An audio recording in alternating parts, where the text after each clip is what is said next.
Halo sahabat Tempo, salam sehat untuk kita semua. Jumpa lagi bersama saya Rini Kustiani dalam program Teras Negeri. Program ini dapat Anda saksikan di kanal YouTube Tempo.co. Tamu kita kali ini sangat spesial, sosok yang begitu melekat di hati masyarakat Pulau Dewata. Siapa lagi kalau bukan Bapak Dr. Insinyur Iwayan Koster, Gubernur Bali. Halo Bapak, apa kabar? Baik, Mbak. Selamat datang di Tempo. Ya. Terima kasih sudah hadir di program Teras Negeri Tempo. Hari ini ya, saya boleh bocorkan Bapak ini sudah ke-4 kementerian ya Pak ya hari ini agendanya. Ya. Itu luar biasa. Boleh tahu Pak kementerian apa aja tadi Pak?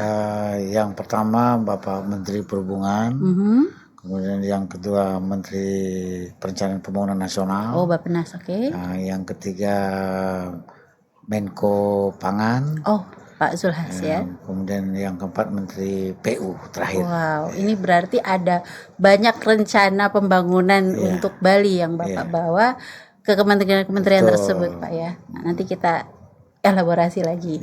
Tapi sebelum kita berbincang lebih dalam, kita simak dulu sekilas latar belakang Pak Wayan Koster ya. Bapak Wayan Koster lahir di Sembiran Pak ya. Iya, Desa Sembiran. Desa Sembiran, Kabupaten Buleleng pada 20 Oktober 1962. Pendidikan dasar ditempuh di Bali sebelum kemudian melanjutkan ke ITB Pak ya. Iya. Institut Teknologi Bandung jurusan matematika Pak. Iya, betul. Luar biasa. Latar belakang akademis matematika membentuk cara berpikir Bapak yang sistematis dan berbasis analisis tentunya. Logis ya, betul. Logik. Itu kemudian menjadi fondasi dalam perjalanan karir Bapak.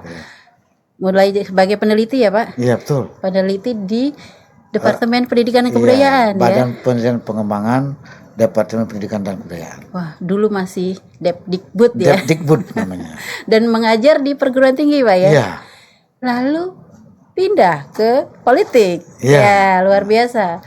Masuk perguruan tinggi, akademisi, masuk ke politik pada tahun 2004 Bapak menjadi anggota DPR RI.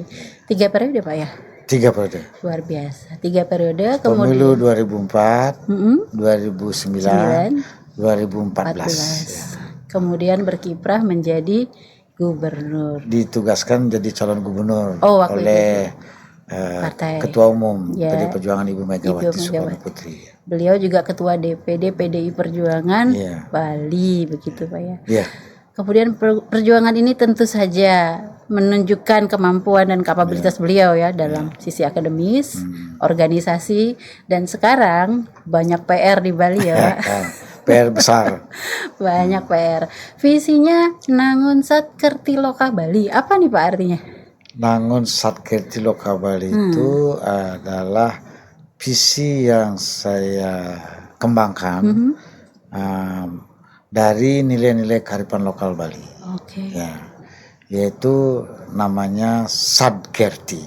Satkerti. Sat itu 6, Kerti itu sejahtera. 6. Jadi Satkerti itu 6 sumber utama kesejahteraan dan kebahagiaan kehidupan. Wow, ini visinya Pak. Iya. Baik. Kemudian dengan tetap menjaga keseimbangan tentunya antara infrastruktur. Yang maknanya itu menjaga kesucian dan keharmonisan alam Bali beserta isinya untuk mewujudkan kehidupan masyarakat yang sejahtera, bahagia, niskala sakala. Keren banget ini Pak. Nah, berbekal pengalaman sebagai peneliti udah, legislator udah, eksekutif sekarang ya sebagai Gubernur Bali. Beliau menempatkan kesejahteraan masyarakat sebagai prioritas utama agar setiap kebijakan yang hadir tidak hanya terencana tetapi juga berdampak bagi kehidupan masyarakat. Salah satu yang akan kita bahas ini yang lagi hot nih, soal pengelolaan sampah. Iya, betul. Saya tahu nih Bali jadi salah satu, dan pasar terutama ya, jadi salah satu tempat untuk pengolahan sampah berbasis energi. Mengolah sampah menjadi energi listrik. Betul. Itu gimana Pak ceritanya? Kenapa Denpasar? Kenapa Bali duluan? Silakan Pak. Mungkin ada latar belakangnya bisa Bapak ceritakan. Jadi gini Mbak, sebenarnya sejak awal begitu saya dilantik menjadi Gubernur Bali, sesuai dengan visi Nangun Satkerti Loka Bali, alam ini kan harus bersih. Betul. Alam harus bersih. Karena itu saya mengeluarkan kebijakan yang berkaitan dengan agar alam ini bersih. Yang pertama, saya mengeluarkan kebijakan pembatasan penggunaan plastik sekali pakai, yang diatur dengan Peraturan Gubernur Bali nomor 97 tahun 2018. Jadi 1 bulan saya dilantik jadi gubernur 5 September 2018, 5 Oktober saya sudah mengeluarkan kebijakan untuk membatasi penggunaan plastik sekali pakai. Karena plastik ini salah satu sampah yang dominan di Bali. Betul. Nah, karena itu saya mengeluarkan peraturan gubernur ini. Kemudian juga setelah itu tahun 2019 saya mengeluarkan kebijakan pengelolaan sampah berbasis sumber. Sumber itu maksudnya apa Pak? Rumah tangga atau? Rumah tangga. Diatur dengan Peraturan Gubernur Bali nomor 47 tahun 2019. Ini yang ditegakkan supaya sampah itu selesai di sumbernya, di hulu. Di hulu, yang paling hulu itu warga. Kemudian meningkat ke wilayah desa, meningkat lagi ke wilayah kecamatan, meningkat lagi ke wilayah kabupaten, dan meningkat lagi ke satu wilayah provinsi. Nah, kita membuat kebijakan dari hulunya, yaitu mengelola sampah berbasis sumber. Nah, itu mulai disosialisasikan pada bulan Desember tahun 2019, mengumpulkan semua kepala desa, lurah, kepala desa dan sebali, itu dikumpulkan agar melakukan pengelolaan sampah berbasis sumber mulai dari warga. Paling tinggi adalah selesai di tingkat desa. Desa, berbasis Banjar di desa. Dengan tagline desaku bersih tanpa mengotori desa lain. Ya, itu ceritanya. Nah, dalam perjalanannya ketika mau di-endorse, ini sudah berkembang itu dengan menyiapkan fasilitas TPS 3R di desa-desa. Di desa. Berbasis desa ini, TPS 3R-nya. Di Bali ada 636 desa dan 80 kelurahan. Jadi total ada 716 desa kelurahan. Sudah dibangun waktu itu dalam waktu cepat atas bantuan Bapak Menteri PU. Itu 200 TPS 3R. Kombinasi dengan bantuan pemerintah pusat, pemerintah provinsi, dan pemerintah kabupaten. Itu sharing. Sudah tercapai 212 TPS 3R. Target saya waktu itu adalah pada tahun 2022 atau 2023, sebelum saya berakhir di periode pertama, itu semua desa sudah punya TPS 3R. Nah, tapi kan kemudian COVID tahun 2020 mulai Maret. Waduh, susah. Itu rencananya. Nggak bisa dioptimalkan, nggak bisa di-endorse. Karena masyarakat sedang menghadapi situasi yang sulit, ya. Jadi nggak bisa dipaksakan berjalan. Tidak didorong urusan sampah aja, dia hidupnya susah. Apalagi didorong ini. Jadi karena itu tertunda. Nah, sampai tertunda ini, COVID itu lamanya kan 2 tahun. 2020 sampai 2022. Udah gitu kan pemulihan ekonomi dulu. Perlu lagi waktu 1 tahun. Sudah pulih ekonomi. Saya berakhir 5 September 2023. Tak lainnya nggak berjalan dia. Nah, akibatnya pengelolaan sampah itu tidak terarah. Sehingga terjadilah penumpukan. Salah satu yang terjadi penumpukan besar terutama adalah Kota Denpasar, karena ini masyarakat perkotaan. Kayaknya praktis, Pak. Sampahnya dibuang, dibawa ke TPA Suwung. Sebenarnya TPA Suwung ini sudah ada sejak tahun 1984. Namanya Suwung itu artinya sepi. Itu tempat sepi dulu, nggak ada orang lewat, buang-buang sana. Sampah di situ. Tapi ternyata rupanya sekarang udah keenakan terus sampai sudah numpuk menggunung. Sekarang tingginya tuh 45 meter. Udah luar biasa. Overload sekali.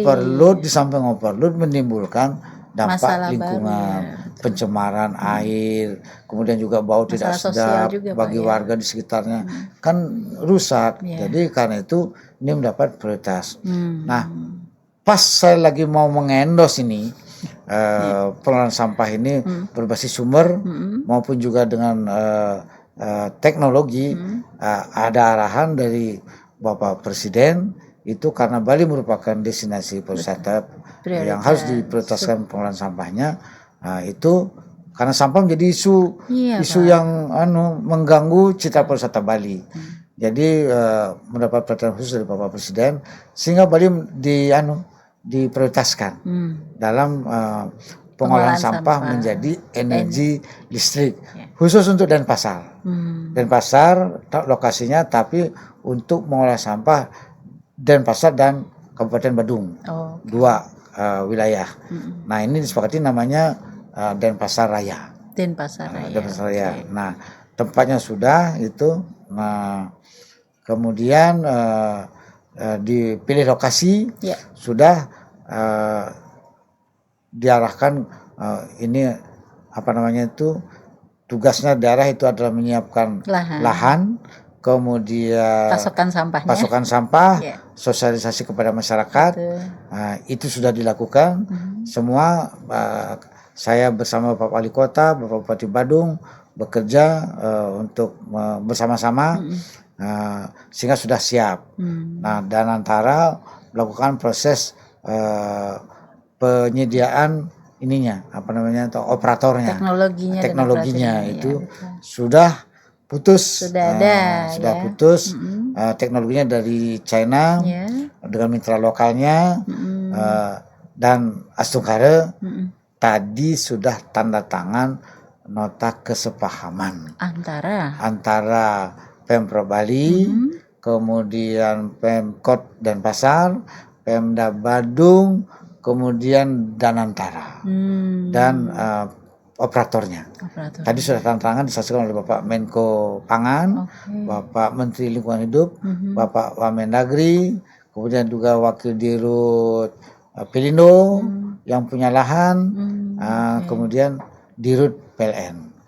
Jadi sudah komplit itu, komplit Pak, ini ya. Dari yang masuk sampah, ngelola sampai setelahnya jadi apa gitu ya. Jadi itu diolah menjadi energi listrik.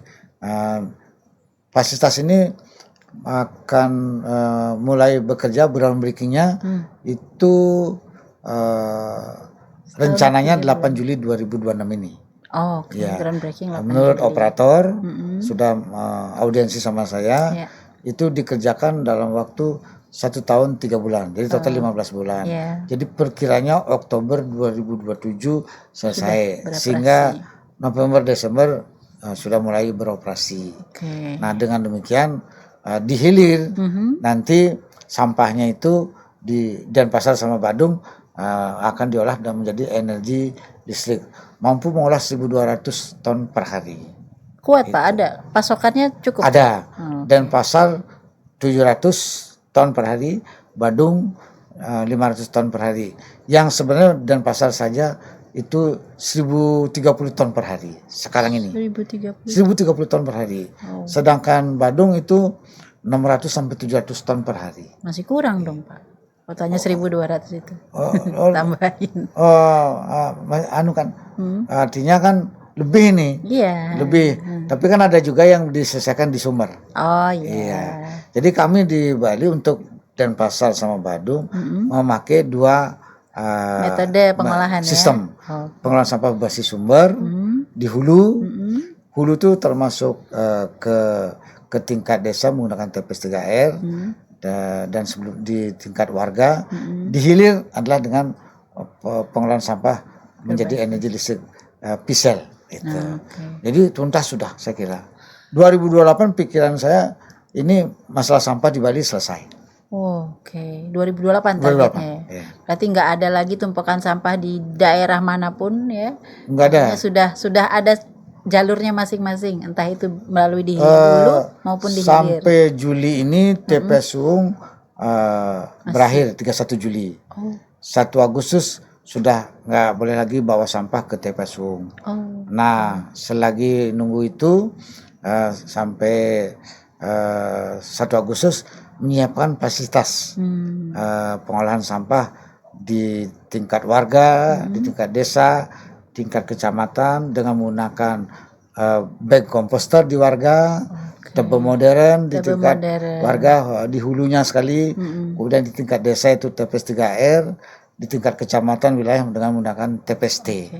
Nah, Pak Wali Kota sedang menyiapkan fasilitas ini yang akan mampu mengolah sampah itu kira-kira dengan fasilitas ini sekitar 800 ton per hari.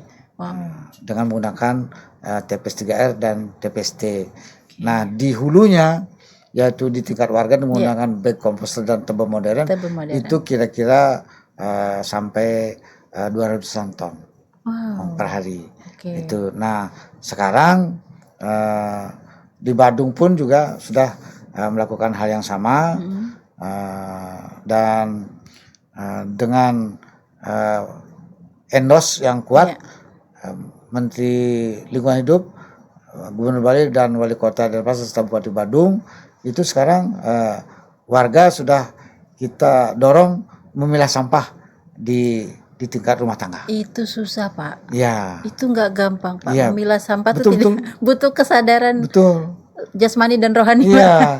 Nah, gimana caranya, sekarang Pak? gini, karena sudah ada arahan yang begitu kuat dari Bapak Menteri Lingkungan Hidup, saya sebagai gubernur bersama-sama Pak Wali Kota dan Bupati Badung mendorong kepala desa, lurah, bendesa adat sampai ke tingkat warga, terus sosialisasi agar memilah sampah. Dan sekarang dalam waktu 2 minggu dari 1 April sampai 14 April itu sebelumnya cuma 30% yang memilah sampah. Sekarang sudah 70%. Wow. Dan ini akan kami dorong sampai ke 90% udah memilah. Kalau masyarakat kan misalnya nggak ada sanksinya kan ya slow aja gitu. Itu gimana Pak caranya, Pak? Gini, karena sudah muncul kesadaran bahwa kalau tidak dipilah itu akan menyulitkan dalam pengelolaan. Ya. Jadi ini sekarang bahkan di Kabupaten Badung, di Kota Denpasar, kalau nggak dipilah nggak diangkut sampahnya. Oke. Iya, dipilah sekarang. Jadi sekarang bahkan dipertegas oleh Bupati Badung sama Wali Kota, hari tertentu yang diangkut sampah organik. Kayak di Jepang ya, Pak ya? Jadi yang hari lain itu sampah residu. Jadi kalau keluarnya jadwalnya sampah residu yang diangkut ternyata organik, nggak diangkut. Nah gitu. Jadi ini sudah bagus sekarang. Sehingga warga itu sekarang udah mau memilah. Itu. Jadi udah bagus sekali sekarang. Menurut saya ini suatu kemajuan luar biasa. Sampai Pak Menteri Lingkungan Hidup pun waktu berkunjung ke Bali itu melihat perkembangan ini, beliau surprise sekali. Ya, kesadaran warga untuk memilah itu sudah tinggi sekali. Walaupun di awal waktu tanggal 1-2 April itu warganya masih Pak, pasti gejolak lah. Gejolak. Adaptasi, Pak ya. Biasa karena merubah perilaku dari biasa tumpuk, angkut, buang, sekarang harus memilah. Nah, itu paling susah itu. Nah, karena itu sekarang saya bersama Pak Bupati Badung, Wali Kota Denpasar itu terus menggencarkan sosialisasi, membangun kesadaran masyarakat secara bersama-sama bahwa sampah ini merupakan tanggung jawab bersama. Jadi harus diselesaikan bersama, dikelola bersama itu supaya tidak mencemari lingkungan dan alam Bali ini jadi bersih itu. Ini untuk Denpasar Badung.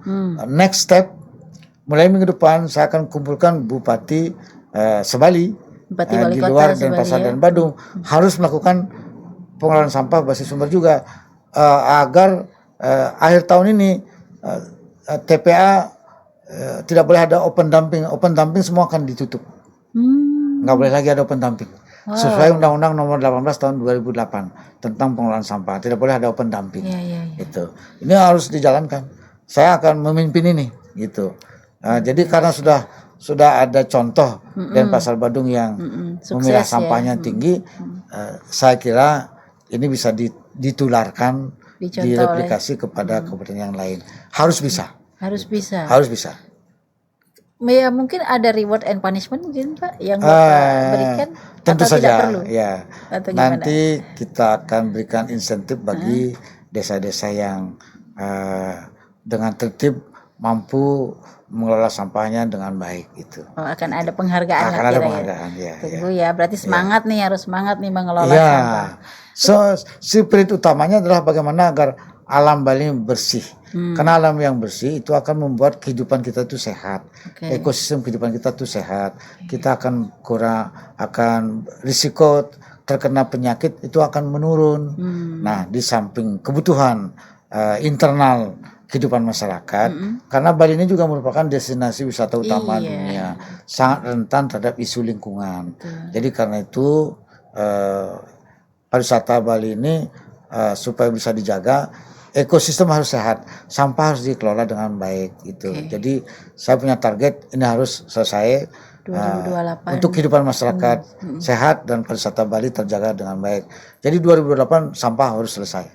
Pak, saya penasaran tadi kerjasama dengan waste to energy-nya. Ya. Apa yang didapat oleh Badung dan Denpasar ketika menjalankan ini selain suplai listrik yang bertambah kira-kira gitu dan sampah yang terserap kira-kira? Tugasnya pemerintah daerah, provinsi, kota, dan Kabupaten Badung itu adalah mensuplai sampah. Nah, mengenai manfaatnya itu kan kita tidak, karena Danantara yang mengolah. Hasil daripada pengolahannya ini itu listriknya kan diserap oleh PLN.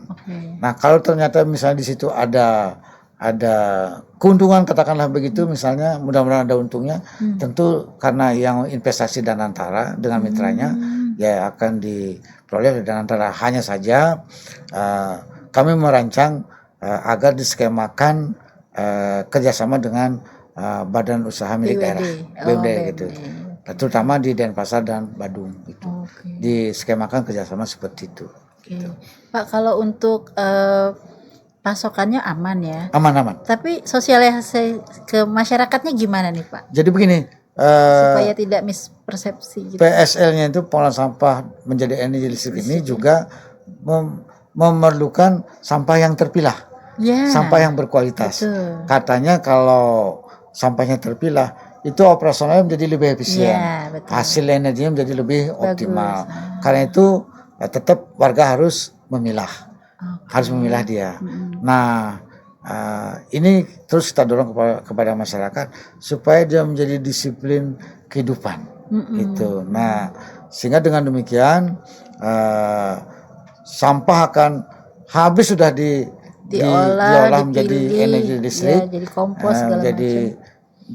Enggak jadi energi listrik ini. Ya, itu saya kira kita pemerintah daerah nggak punya target harus dapat penghasilan dari situ. Bali ini bersih itu sudah bagus. Sampahnya selesai aja sudah bagus itu.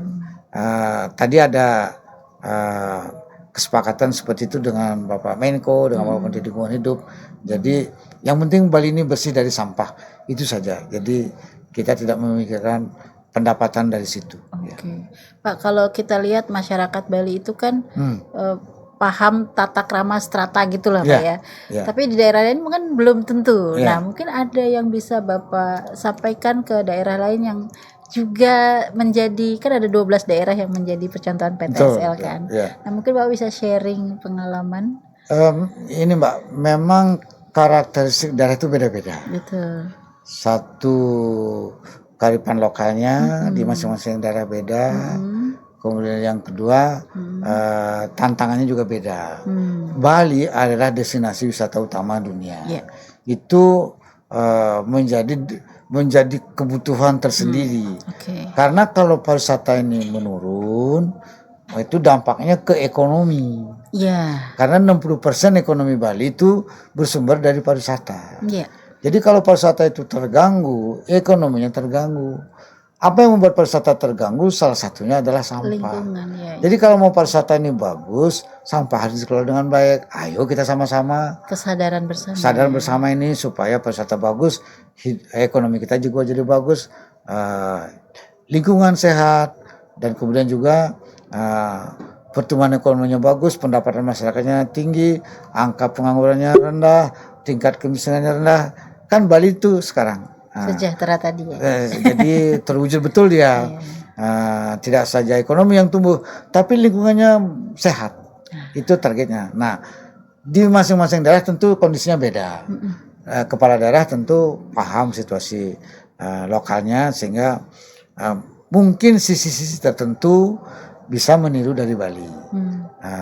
Hal spesifik di daerah itu ya tentu harus di adjustment di masing-masing daerah.